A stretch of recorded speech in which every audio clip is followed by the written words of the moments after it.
Welcome, ladies and gentlemen, to another edition of Harry Fling Wrestling. I'm your host, Harry Fling, and another edition of a pay-per-view rewrite is coming your way, folks. Tonight, it's in the form of Summerslam 1999. I know it's after Summerslam now, but it's the month of August, and it's wicked early this year, as it's been the last few years, I think, I want to say. But, come on, August is typically Summerslam month, except for 2022 is in fucking July. But that's neither here nor there. The point is, rewriting another SummerSlam. I thought I'd do one more for switching to other topics and then getting ready for other such things down the road to record and talk about. So, what can I say about this pay-per-view? It was August the 29th, 1999 at the Target Center in Minneapolis, Minnesota. So just this year, SummerSlam 2026, I was at the stadium where the Vikings play. What's the name of that stadium? Let me look this up real quick.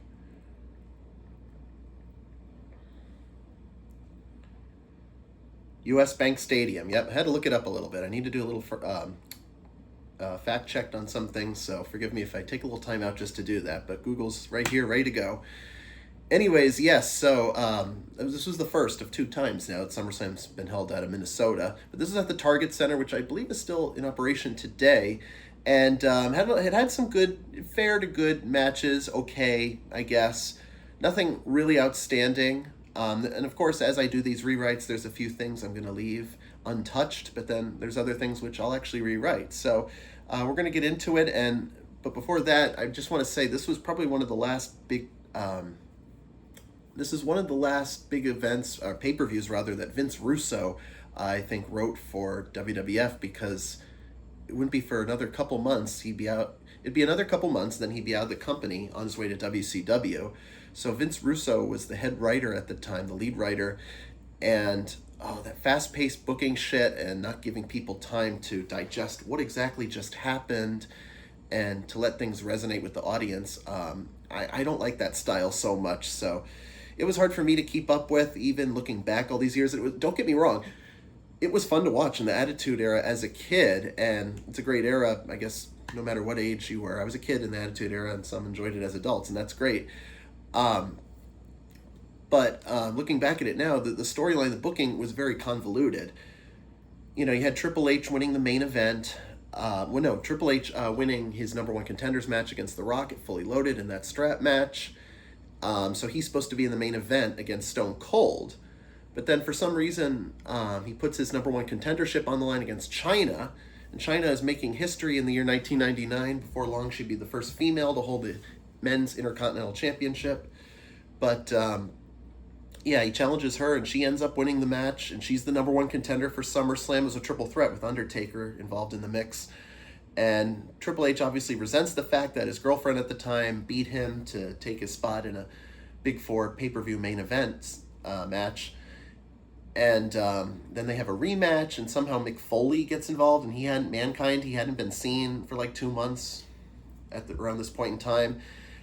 And then somehow it becomes a triple threat. You know, I guess they couldn't make up their minds. So anyways, it was convoluted bullshit. They were just changing their decision of the main event on a whim. And there are graphics out there for Stone Cold versus Chyna at SummerSlam 99, which very well could have happened. And we all know that. It would have been sick, actually, if Chyna actually won the belt that night. And then there's this theory that Austin... Now, watching this match, I know Austin was not in great shape. He had to wear 2 knee braces instead of 1. With the 1 knee brace was bad enough. With 2, they got so tangled up in the ropes at one point in one spot in the match. You could tell he's so pissed off about it. His neck was killing him, that Owen did to him 2 years prior, but he never got the surgery. He needed to drop the belt. But for some reason, Austin didn't want to drop the belt to Triple H, or that's the theory going into it. I think he might have denied that claim. We'll never know. This is all speculation. So he gave it to Mankind, which also was met with a lukewarm reception, because I don't think people were expecting Mick Foley to be world champion. It's not like the Mrs. Foley's baby boy story of January 99 and the winning of the ratings for Raw over Nitro, that whole, those shenanigans, whatever. But this is more or less, he's just a third wheel, basically, and you don't want to put over somebody new, which didn't make a whole lot of damn sense to me then, and still doesn't make a whole lot of damn sense to me now. So we're going to investigate this a little bit as we're rewriting it. So let's get started. All right, so I'd keep the first match, the opener, exactly the same. 2 belts on the line. the Intercontinental and European Championships. The defending champion D'Lo Brown faces off against the challenger Jeff Jarrett. Intercontinental Championship 1999 hot potato, simply put. Starts out with Ken Shamrock, then Val Venus, then Road Dogg, then Goldust, then Godfather, then Jeff Jarrett, then Edge for one night, then Jarrett again, then D'Lo, then went to Jarrett, and then Chyna, and then Jericho. So 12 times. Shit. Unless you want to get technical and count the Chyna Jericho SmackDown match where they were both declared co-champions because both their shoulders were on the mat during the pinfall. But we're not going to get into that right now. All right, so this match, it was just basically because D'Lo Brown basically did not feed into the distraction of Deborah's puppies at the time, which the King was going on and on about because he's just one horny old dude. I'll put it like that to you. And so D'Lo Brown, didn't give in to the distraction. He won. He was already the reigning European champion, I believe, at this time. And I don't remember if that match on Raw was a title match. It very well could have been. But nevertheless, he won the Intercontinental Championship. And he's walking in this match as a double champion. And, Jeff Jarrett and Deborah, their relationship was becoming a little tumultuous as Jeff was not being very kind to his valet. And he didn't like the fact that she was getting more over than him. And I guess you could compare it to Sable and Mark Merrow, but Sable, the fact that she was up here and Merrow's down here. But whereas these two, they kind of meet in the middle just because none of them, were skyrocketing career-wise. I'll tell you that much. So, it was a fair match when I saw it in reality. But I would actually keep the result exactly the same. Jarrett should, can win both belts, give him the Grand Slam minus the world title, I guess. And Mark Henry coming in was a nice distraction to set up their future short-lived rivalry. It was killed off, I think, a little too quickly, kind of over and done with the next pay-per-view. So Mark Henry comes in with the guitar. We think he's going to hit Jarrett, but no, he's going to hit D'Lo, and then Jarrett gets the win, and somehow he and Deborah reconcile, and all is well in the world of Jeff Jarrett and Deborah. And as a thank you from Jeff, he gives Mark Henry the European Championship the next night, and Deborah, her own personal assistant.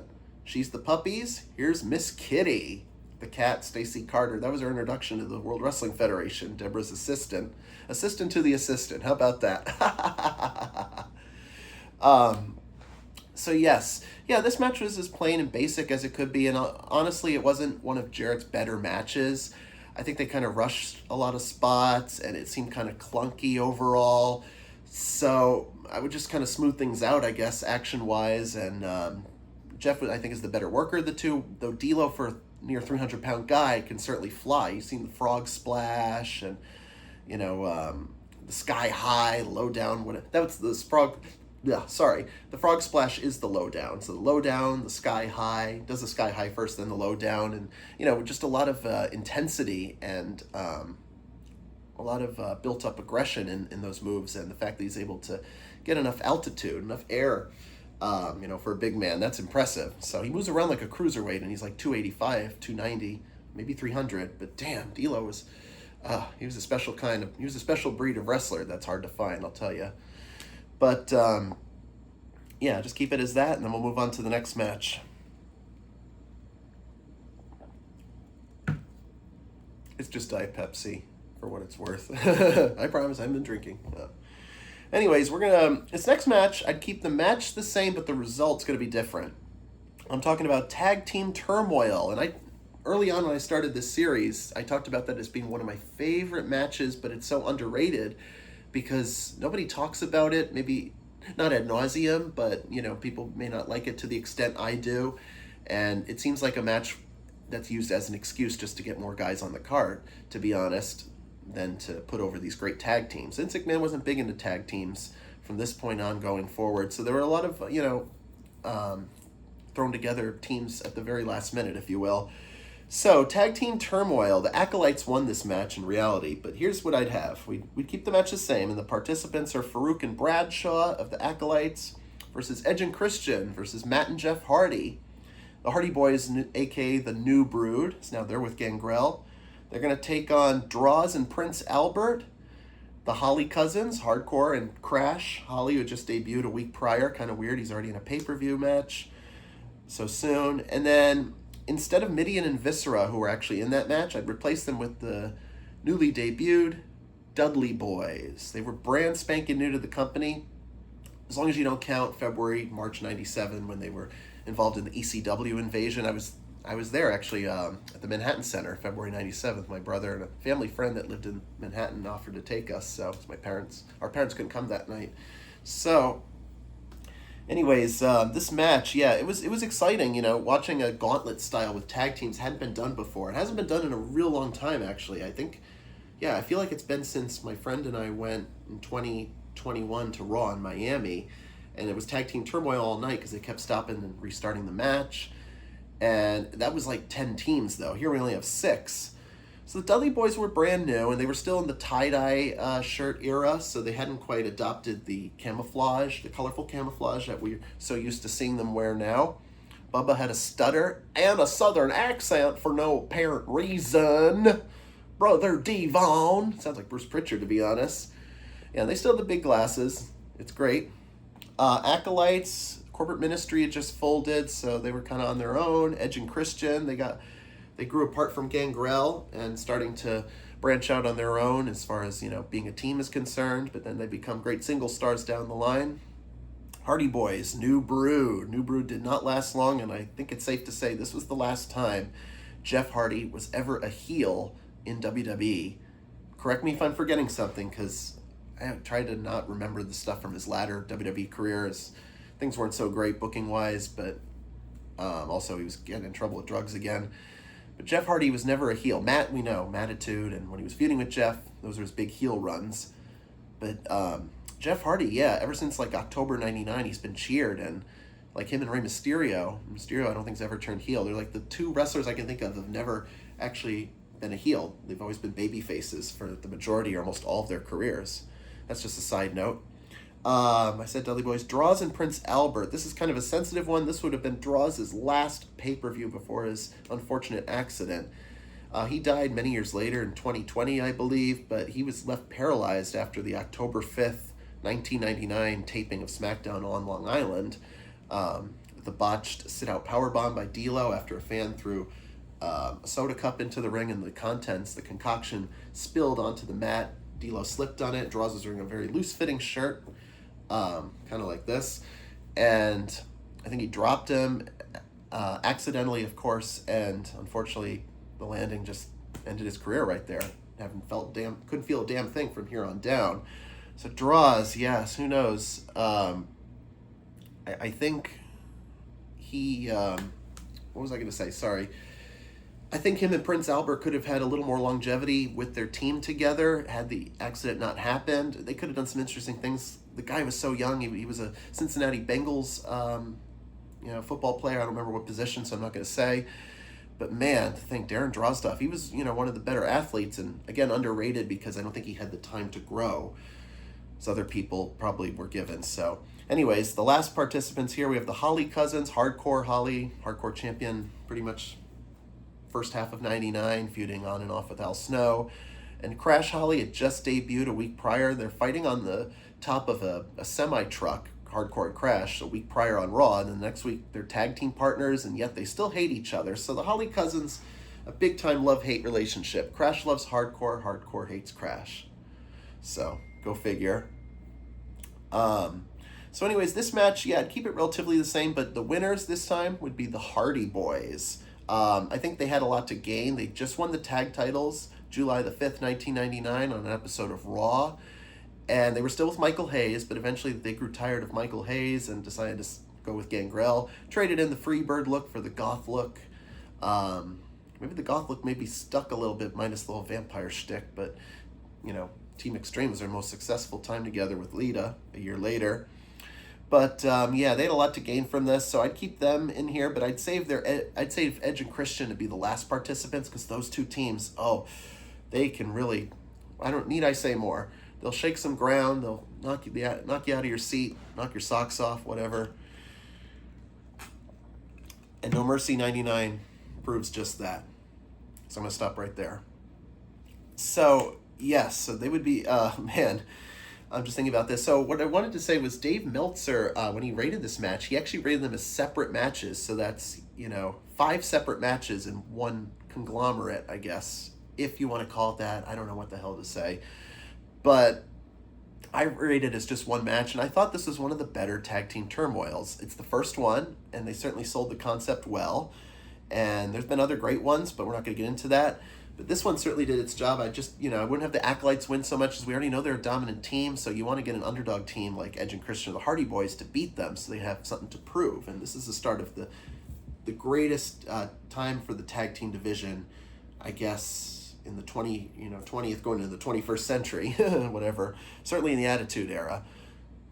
Acolytes were as great as they were as the APA a year later. They were just another, beat 'em up, shake 'em down kind of team. And, they were just henchmen for The Undertaker prior to this. So they hadn't really developed their personalities yet. So it wasn't as exciting to watch Farouk and Bradshaw.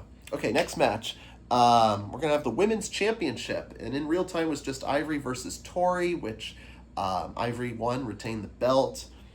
Very short match. So here I'd have a fatal 4-way, include more women on SummerSlam, the second biggest show of the year. Ivory defending against Tori, against Luna Vachon, and against Jacqueline. Jacqueline is done with PMS. Terry and Meat and that drama, and Ryan Shamrock already left the company, so that group's over and done with, basically. Luna Vachon was kind of floundering, not really doing much, so she kind of needed something to work with, and this has been good, a fatal 4-way, sudden death. And when I was a kid, I kind of had a little crush on Tori. And I'm not talking about Tori Wilson, but Tori from D-Generation X. Her real name is Terry Polk. She's a yogini, a yoga instructor out in Portland, Oregon. And she's retired from wrestling, long since retired after like 01, 02, and whenever she was let go from the company. And has basically been doing that, and she did a shoot interview in 2011 in which Chyna walked in and they embraced. I guess Tori and Chyna were good friends in real life backstage. So Tori competed in Glow like Ivory did, so I think they had some familiarity, but Tori was never given the proper skills to work with. She was okay on the mic and really okay in the ring, but she could have been better.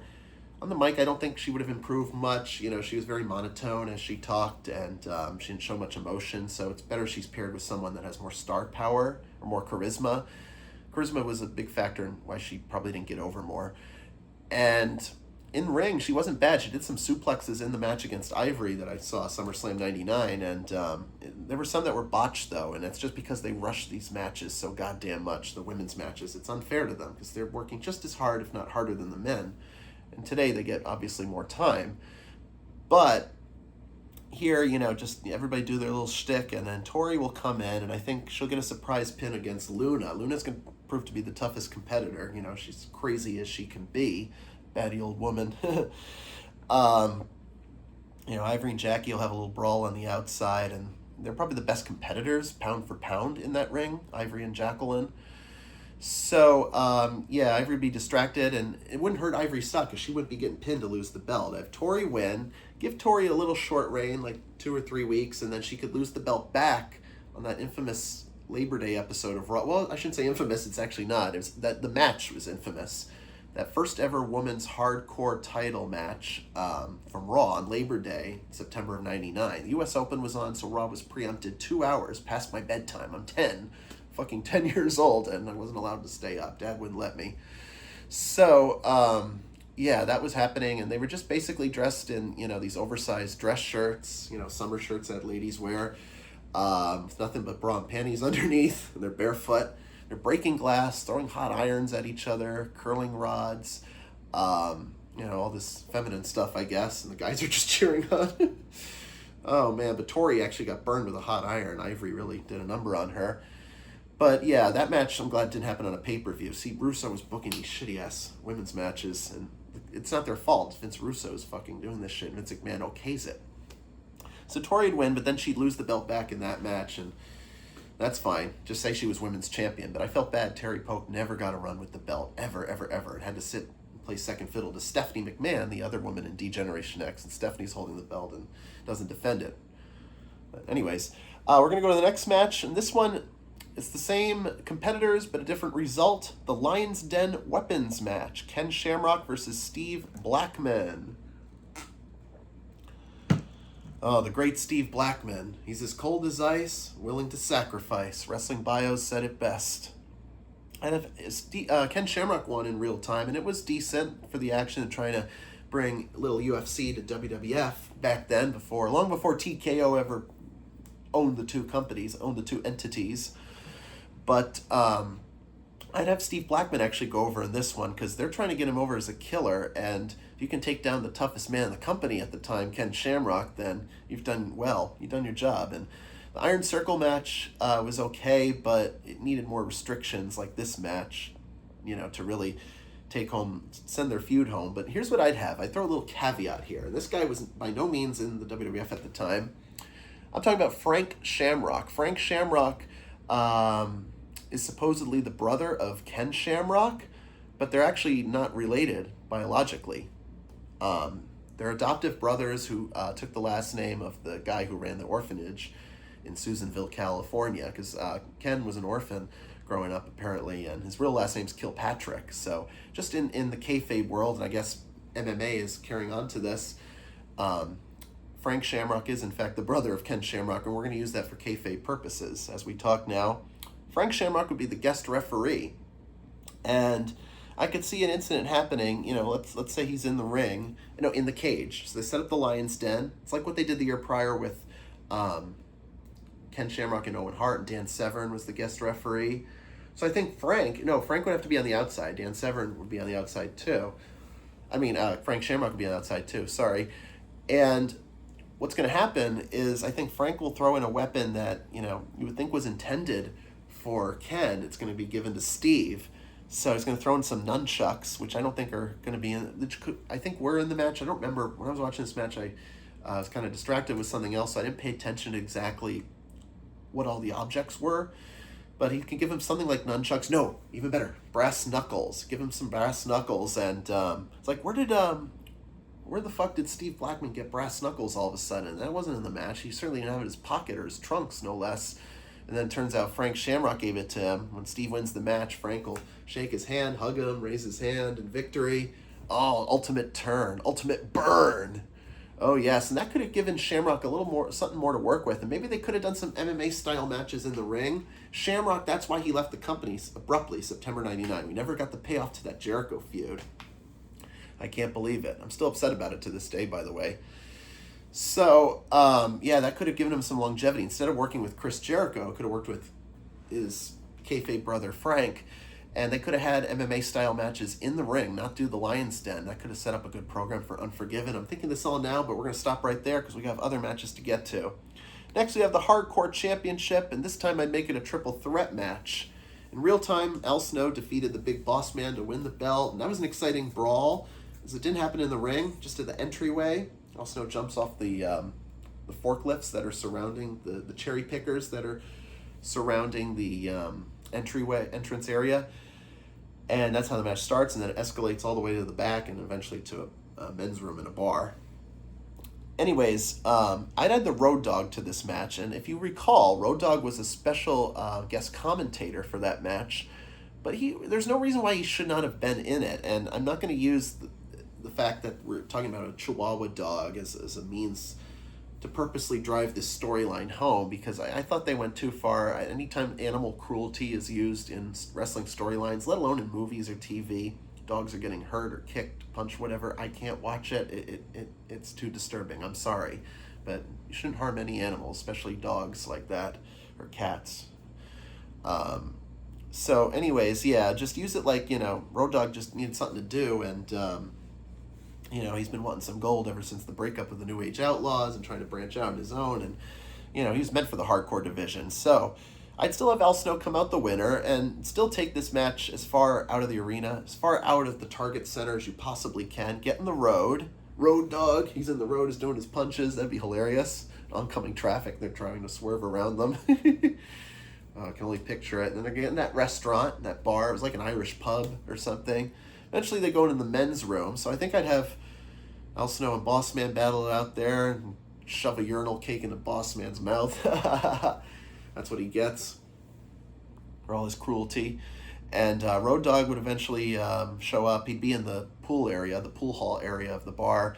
And eventually the Boss Man and Snow would make their way there. Road Dogg would break a pool cue over one of their backs and probably over Boss Man. Then Snow would get the win. He used a snowplow on Road Dogg through a pool table, and 1, 2, 3. That's it. New champion. All right, enough about that one. 6th match. Okay, so I did a lot of switching on this one. So we did have a Kiss My Ass match, as you recall, Rock versus Mr. Ass, Billy Gunn. Billy, ever since that promo on Sunday Night Heat, dear God, my name is Billy. I'm not going to rehash the whole thing. What can I say about this? It hurt Billy Gunn. There was no way he was going to recover from that. Rock just killed him in a promo. So he didn't have any fan support behind him. He just won King of the Ring. So you're supposed to put this guy over, yet you're killing his momentum in a single promo because you're degrading his character. You're reducing it to something so low. Promos can do that. They can kill off characters, whether you know it or realize it or don't. It's true. So instead, I'd have Mankind versus Billy Gunn. Like I said earlier, Mankind has no business being in the world title picture right now. So have him in this match. And yeah, still bring in the the voluptuous woman that ended up being the object of whatever you want to call it, not affection, but something else for Mr. Ass, that he ended up kissing her ass, the object of losing the match, so to speak. So Mankind would lose, Billy would win with the famous, or be relatively quick and getting over with, because he'd cheat with the chair early on, and just, Mick Foley doesn't seem to mind taking all this punishment. He never does, especially being degraded. I feel like he'd be a good sport and go along with it, and don't have Billy kiss the woman's ass. See, that's what killed him too. He lost the match, and not the fact that he lost the match so much, but then what he had to do afterwards. I'm like, okay, we're done pushing this guy. Let's put the Outlaws back together. So I wanted the Outlaws to go their separate ways because they were so talented and had more to offer than just being a tag team. As great as they were together, they could have done better separately as well. So yeah, that's that. Match number 7. Keep this match exactly the same, so I'm not going to go into detail. Love Her or Leave Her Greenwich Street Fight. Test versus Shane McMahon. If Test wins, he has every single right to carry on with the marriage to one Stephanie McMahon. However, if Shane wins this contest, the marriage cannot go on as proposed. It will be the engagement will be annulled right then and there. So I'd have Test win. You got to have a happy ending for this match. I love the Mean Street Posse hanging out at ringside. They'd been beaten up by Test in the weeks prior, and because they're from Connecticut and they're childhood friends of Shane McMahon, well, 2 of them anyways, Rodney and Pete Gas. Joey Abs was just brought in as a developmental guy to be the worker of the group because Rodney and Pete couldn't wrestle for shit. Yeah, I had these Greenwich guys that actually brought in items authentic to Greenwich, Connecticut. And I grew up in Weston, not terribly far, but a good 45-minute drive, give or take, on the Merritt Parkway. So I kind of resonated this. Okay, this is, feeling more like home to me a little bit. I did not grow up in Greenwich or went to school there or anything, but, I had friends from there. So anyways, yeah, just your standard hardcore action, and Shane probably had one of the best performances. This one, along with the Kurt Angle match at King of the Ring 01. Young Shane really taking as many risks as possible, and he helps put over the other guy. And Test was certainly a hot character, and the affection and the emotion shown by Stephanie McMahon. She runs from the back of the dressing room, sprinting to ringside. Yes! She goes to hug her future husband, or who we thought was going to be the future husband at the time. And oh, well said. Finally, Shane gave his blessing to Test after all was said and done. You can marry my sister. That's another story for another day as we move on to cover 3 more matches. The World Wrestling Federation Tag Team Championship. And in this match, we'll have X-Pac and Kane defending their belts against the unholy alliance of The Undertaker and The Big Show. Like I said, the corporate ministry had just, what's the word I'm looking for? I hate when that happens sometimes. They just disbanded. Yep, the corporate ministry disbanded shortly after Fully Loaded 99. Mr. McMahon, per the stipulation of the First Blood match, the main event of that show, is not allowed to appear on television or make decisions as far as being the owner of the company is concerned. We all know how that turned out, because McMahon returned like a month later to TV and did not honor the storyline one bit, but maybe that was just a sign of things to come. Maybe don't believe everything you see. I don't know. So, in this match, yeah, I'd keep it the same. The heel team, give them a short tag title run, and that's really all that needs to be said. It's a basic match. This match did not happen, but should have. The 9th match here is our second to last match, our penultimate on SummerSlam. I'm talking about The Rock versus Chris Jericho. Chris Jericho just debuted for the company. Y2J, the countdown to the millennium. He interrupted The Rock, and all about that promo. Now, I'd have Jericho have a debut match a week prior to SummerSlam, take on the Road Dogg or X-Pac. They'd be good cannon fodder, good, workers that would work well with Jericho as far as, who could actually wrestle. Not somebody like, not a brawler like a Bradshaw or a Big Boss Man, somebody too big. But anyways, yeah, so Chris Jericho, he'd have one victory walking into this, and he'd have one match under his belt. His personality was so magnetic that everyone just gravitated towards him because they knew he could be so much more in WWF than in WCW. And his frustrations and the fact there was no payoff to the Goldberg feud really sparked the turn for him to want to join the rival organization. And The Rock was just the man to interrupt. Now, a lot of people might criticize this decision. I thought about this a lot, but I'd have The Rock go over in this match. And that's because this is a hot year for, one, Dwayne Johnson, as he's making a big name in the wrestling business, and he already by this point in time, a 3-time World Wrestling Federation champion. And Jericho, most people would say, give him the win. And yes, that would do wonders in one respect, but maybe he wasn't quite ready yet. I'm a big believer in slow build-up. So given the fact that if we were to fast forward and go down the timeline 2 years, like 2 years and 2 months from now, and it's No Mercy of 2001, and they're having this feud for the WCW championship, if in fact WCW even folds. It could be feuding over other things for all we know. This would be used as storyline fodder to remind Jericho of why he's feuding with Rock in the first place. It's going to come back to haunt him. Jericho, I don't think you've ever forgotten your first pay-per-view, your first big match with the company, and I beat your ass. Rock, I will take down every fiber of your being at No Mercy. Forget the Jericho you knew once before. This is a more cynical version. And it could go for something like that. And I'm literally just thinking about this on the fly, but I didn't think the promos I just thought of on the fly, but everything else I just told you, I've had a few days, about a week or so to think about this. So yeah, it'll be a big match. Give them at least 20 minutes. Let Jericho show what he can do. And Rock is in his prime. He can go. No injuries or movie conflict schedules to worry about. Be a great match, but ultimately have The Rock come out because a newbie like that, I feel like they have to put him in his place a little bit. You might think of it as hazing, but it's just a way to show that you're new here and you got this big, great match and it's a small rub, but don't get too cocky because one day you'll get your shot, but it's all about how hard you work. And yes, a lot of it is if management really likes what you're doing. Yes, that's a big part of it, actually. Management likes what you're doing and you impress the right people, then you'll make it big. And until then, you have to take the loss for what it is. That's why I'm going with The Rock. And take it as you will. Say whatever you want in the comments section, but keep it clean. All right, our main event should be a singles match as was originally advertised. Stone Cold Steve Austin defending the World Wrestling Federation Championship against Triple H with Chyna in his corner. And the guest referee is Minnesota's own Jesse the Body Ventura. Now, I'm going to make this an out-of-body experience. That was the tagline for SummerSlam 99. Stone Cold, you can do whatever you want in the match. It's no disqualification, but the pinfall must take place in that ring. Chyna, you can stay at ringside. If you get involved once, I'm sending you to the back. Hunter Helmsley, Triple H, I don't want any bullshit from you out there. I don't know what he said about Mankind, though, but we're going to forget that because he's not actually in this match. All right, that's my good Jesse Ventura impression right there. Yes. So Austin, Triple H, and Austin's hurt going into this match, thinking about the neck injury 2 years prior.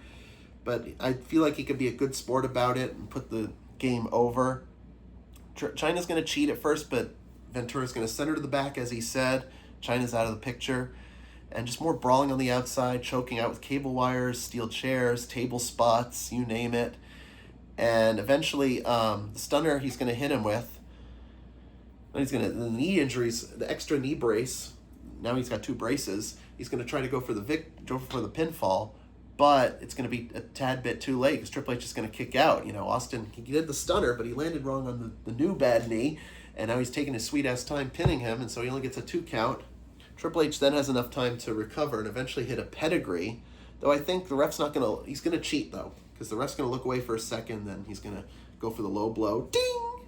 Kick him. Ding! And then go for the pedigree, and then that's it, a new champion.